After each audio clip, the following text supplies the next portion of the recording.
लाखो जीव घेणारा क्रूर हिटलर, त्यानं पण शेवटी आत्महत्या केली. सुंदर विचार देणारे साने गुरुजी आत्मघात करून घेतात.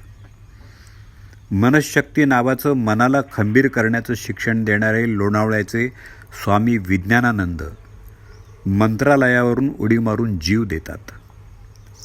आध्यात्मिक गुरु अशी ओळख निर्माण करून कित्येकांना आधार देणारे भय्यूजी महाराज आपलं जीवन आपल्या हातानं संपवतात. आणि आता 6-8 महिन्यापूर्वी नैराश्याशी लढा कसा द्यायचा हे शिकवणाऱ्या शीतल आमटे करजगी आपलं जीवन संपवतात. ही झाली सेलिब्रिटींची उदाहरणं.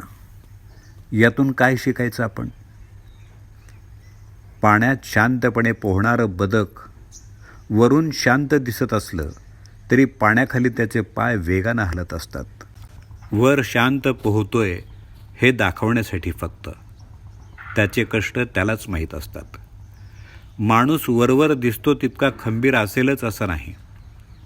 मनात वेगळी खळबळ असू शकते जी आपल्यापर्यंत पोहोचत नसते, किंवा त्या आनंदी आणि सुखी चेहऱ्याच्या आड लपवत असतो, लपवण्याचा प्रयत्न करत असतो.